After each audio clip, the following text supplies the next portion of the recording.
Ant-Man के third part में एंट family शक होके पहुंच जाती है क्वांटम रेल्म में, जहां उनका सामना होता है कैंग से और उससे फाइट करने के लिए उनकी हेल्प करते हैं क्वांटम रेल्म के रेसिडेंट्स भी। बट देन इस क्वांटम रेल्म के साइंटिफिक टर्म्स और अजीबोगरीब मोमेंट्स ने शायद आपको कंफ्यूज करके रख दिया होगा, बट फियर नॉट, क्योंकि उन्हीं को आंसर करने की कोशिश करूंगा मैं इस वीडियो में। Hi super fans, I am Swapnil और ये है Antman and the Wasp Quantumania के बिगेस्ट अनआंसर्ड क्वेश्चंस और साथ ही उनके पॉसिबल आंसर्स भी। So without wasting any more time, let's begin the video.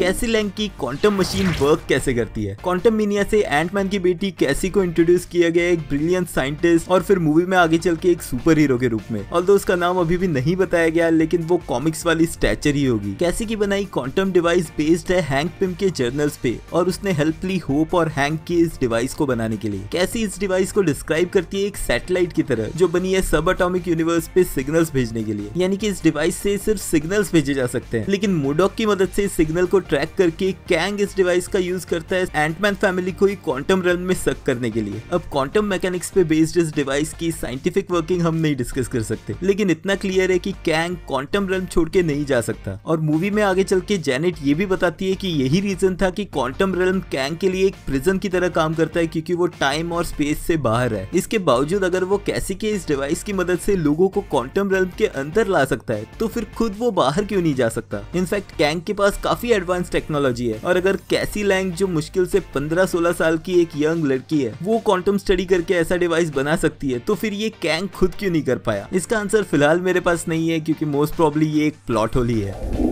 Quantum realm में दिखा प्रोबेबिलिटी स्टॉर्म क्या है? मूवी में कैंग के क्वांटम रेल्म में फंसे होने का रीजन ही ये है कि जेनेट ने कैंग की टाइम शिप के पावर सोर्स यानी कि मल्टीवर्सल पावर कोर को एनलार्ज कर दिया था पिम पार्टिकल्स की मदद से। इसी रीजन से इस पावर सोर्स के अराउंड क्रिएट हो गया एक प्रोबेबिलिटी स्टॉर्म और मूवी में मोडॉक इसे एक्सप्लेन करता है एक visual representation of Schrödinger's box, जहां पर प्रोबेबिलिटी स्टॉर्म बॉक्स है और स्कॉट लैंग एक कैट है। अब श्रोडिंगर्स बॉक्स एक क्वांटम मैकेनिक्स का थॉट एक्सपेरिमेंट है जो किया था एक Nobel prize winner Erwin Schrodinger ने। ये थ्योरी इस आइडिया पे बेस्ड है कि अगर एक कैट को पॉइजन से भरे बॉक्स में बंद करके रख दिया जाए और उसे छोड़ा जाएगा एक रैंडम टाइम में, तो वो कैट शायद जिंदा भी हो सकती है और मरी हुई भी हो सकती है, यानी कि दोनों ही चीजों की प्रोबेबिलिटी हाई है। अब इसी कंसेप्ट को यहाँ पर यूज किया गया मल्टीवर्स और उसके मल्टीपल यूनिवर्सेस के इंटरप्रिटेशन के लिए, यानी कि जब स्कॉट लैंग प्रोबेबिलिटी स्टॉर्म में फंस के मल्टीप्लाई होने लगता है तो वो फिजिकली रिप्रेजेंट कर रहा है श्रोडिंगर्स बॉक्स को, यानी कि उसके जितने भी कॉपीज हमें वहां पर दिख रही है वो उसके अलग अलग डिसीजंस के रिजल्ट्स हैं, बट वो सभी रिजल्ट्स हमें एक साथ एक ही जगह पे दिख रहे हैं। यानी कि यहाँ पर रिप्रेजेंटेशन किया गया है मल्टीवर्स में मौजूद हर एक स्कॉट लैंग की छोटी छोटी चॉइसेस का। जैसे एक जगह एक छोटी सी चॉइस की वजह से वो सच में बन गया है बास्किन रॉबिन्स का एक एम्प्लॉय। यही चीज हमें समझाई गई थी व्हाट इफ सीरीज में कि कैसे एक छोटी सी चॉइस यूनिवर्स की फ्यूचर स्टोरी को टोटली चेंज कर सकती है। और मेरे हिसाब से कोई और इस मिशन में पहले सक्सेसफुल नहीं हुआ, क्योंकि हर एक वेरिएंट अपने यूनिवर्स में अपने लिए बेस्ट चॉइस सिलेक्ट कर रहा होगा। बट स्कॉट लैंग के केस में यही चीज चेंज हो गई, क्योंकि इसके हर यूनिवर्स में हर वेरिएंट का इस मोमेंट पे एक ही गोल था, कैसी की जान बचाना, जिस रीजन से सभी एक साथ आ पाए इस ओरिजिनल स्कॉट लैंग की हेल्प करने के लिए।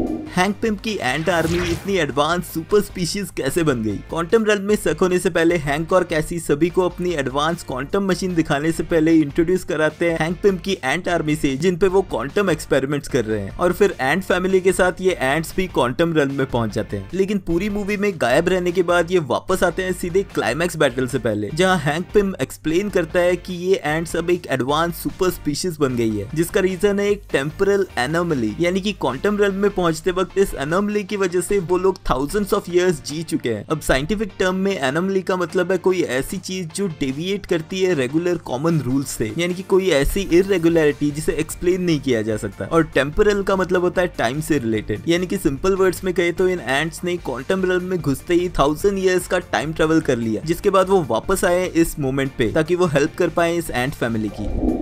क्वांटम रेल्म में आखिर टाइम कैसे वर्क करता है? अब ऑफ कोर्स एमसीयू ने इस चीज को क्लियर किया है कि क्वांटम रेल्म टाइम और स्पेस के बाउंड से अलग है, लेकिन फिर भी क्वांटम रेल्म में जाके वापस आने के बाद अलग अलग लोगों के लिए टाइम अलग अलग वर्क क्यों कर रहा है? क्वांटममेनिया से पहले इस चीज से रिलेटेड सिर्फ एक कंफ्यूजन था कि जेनेट की क्वांटम रेल्म में बिताए हुए 30 साल उसके बाहर आने के बाद भी 30 साल ही थे, लेकिन फिर स्कॉट लैंग के लिए 5 साल सिर्फ 5 घंटे क्यों थे? मैंने सोचा था एंटमैन 3 में इस चीज का आंसर हमें मिलेगा, लेकिन यहाँ पर और ज्यादा कंफ्यूजन क्रिएट कर दिया गया। क्वांटम रेल्म में शक होने के बाद मूवी के 5 मेन कैरेक्टर्स एक ही लोकेशन पे पहुंचते हैं, एक दूसरे के काफी करीब और टाइम के सेम मोमेंट पे, लेकिन फिर एंट पिम लेकिन फिर हैंक पिम के एंड्स टेम्पोरल एनोमली की वजह से हजारों साल कैसे जी लेते हैं। वहीं क्वांटम रेल्म में जेनेट का फ्रेंड क्राइलर जेनेट की सिमिलर ही एज हुआ है। और सबसे इंपॉर्टेंट चीज मूवी के क्लाइमैक्स में जब पांचों क्वांटम रेल्म से बाहर निकलते हैं तो वो ऑलमोस्ट उसी टाइम में वापस आते हैं जिस टाइम वो सक होके क्वांटम रेल्म में गए थे। तो ये क्वांटम रेल्म का टाइम सभी के लिए अलग अलग वर्क क्यों कर रहा है? मोस्ट प्रॉब्ली ये प्लॉट कन्वीनियंस के हिसाब से है और ये एक प्लॉट होल ही रहने वाला है।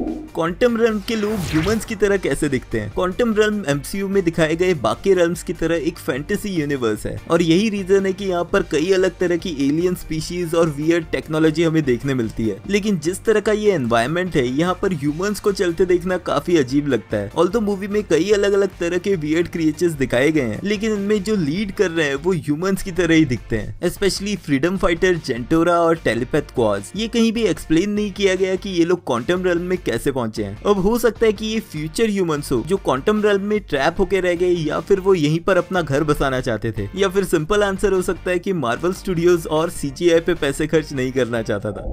कैसी लैंग अपना सूट पहले क्यों यूज नहीं करती? अब मार्वल कॉमिक्स में कैसी लैंग स्कॉट लैंग के नक्शे कदम पर चलते हुए एक सुपर हीरो स्टिंगर और स्टैचर के नाम से जानी गई है और साथ ही में ये पार्ट थी यंग एवेंजर्स की टीम की भी। और क्वांटम मेनिया के ट्रेलर से ऑलरेडी हमें पता था कि वो इस मूवी में सुपर हीरो कॉस्ट्यूम जरूर पहनने वाली है। लेकिन एक वियर्ड सी चीज यहाँ पर ये लगी कि कैसी ने अपना सूट पहनने के लिए इतना टाइम क्यों लगाया? क्वांटम रेल्म में गिरते वक्त खुद को बचाने का बेस्ट तरीका था सूट पहनना, फिर अपने फादर पे हो रहे अटैक में उनकी हेल्प करने का भी बेस्ट तरीका था सूट पहनकर। बट कैसी ने सूट अप किया जब उसे एक अननोन पर्सन जेंटोरा की हेल्प करनी थी। अब ऑफ कोर्स इसके कई रीजंस हो सकते हैं, जैसे कि यंग कैसी को नहीं पता है कि ऐसी प्रेशर सिचुएशन को कैसे हैंडल करना है। बट अगेन एक सिंपल आंसर है कि एक ड्रामेटिक सूट अप रिवील के लिए इस सीन को डिले किया गया।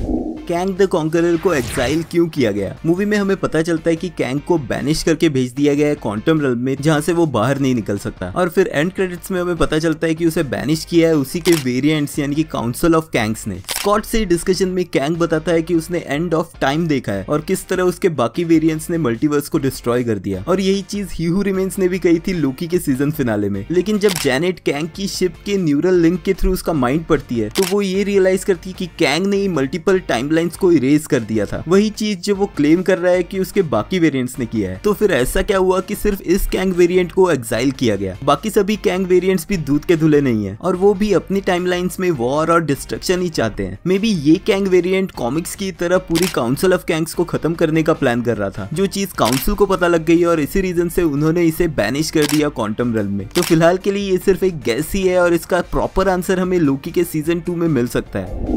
स्कॉट लैंग और होप वापस अर्थ पे कैसे पहुंचे? फाइनल क्लाइमैक्स बैटल में कैंग की शिप का पावर कोर डिस्ट्रॉय करने के बाद स्कोट और हॉप आज क्या हो रहा है ये?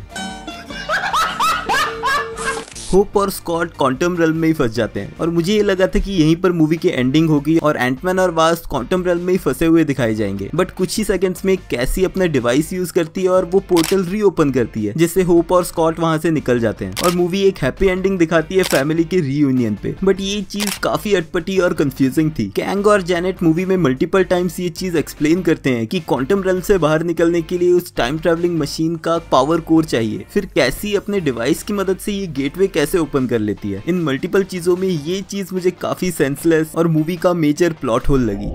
मूवी के क्लाइमैक्स में क्या कैंग वेरिएंट मारा गया? क्लाइमैक्स के सीन में पावर कोर डिस्ट्रॉय होने के टाइम होप कैंग को पुश करती है उसी में और एक ब्लास्ट के साथ उस कोर के साथ साथ कैंग द कॉन्करर भी डिस्ट्रॉय हो जाता है। और इस बात का कंफर्मेशन हमें मूवी के मिड क्रेडिट सीन में मिलता है जहां काउंसिल ऑफ कैंग्स के 3 कैंग वेरिएंट्स इस चीज को कंफर्म करते हैं। बट क्या ये सच है? अब हो सकता है कि इस पावर कोर ने इस कैंग को कहीं और ट्रांसपोर्ट कर दिया हो किसी और रियलिटी और टाइमलाइन में, क्योंकि जितना टाइम मूवी में इस कैंग वेरिएंट कॉन्करर को बिल्डअप करने के लिए लगाया है इसे इतनी जल्दी एमसीयू खत्म नहीं करना चाहिए। साथ ही ऑडियंस के लिए भी इस पर्टिकुलर वेरिएंट को फ्यूचर मूवीज और शोज में पहचानना ज्यादा आसान होगा। तो पूरी पॉसिबिलिटी है कि यही वेरिएंट हमें एमसीयू के फ्यूचर प्रोजेक्ट्स में फिर से देखने मिल सकता है। इस बारे में अपने थॉट्स मुझे कमेंट्स में लिख के बताना। अगर मूवी से रिलेटेड कोई और क्वेश्चन है तो वो भी लिख देना, मैं उसे आंसर करने की कोशिश जरूर करूंगा। मूवी की एंडिंग और एंड क्रेडिट्स के लिए ये वाला वीडियो जरूर चेकआउट कर लेना। मिलते हैं नेक्स्ट वीडियो में।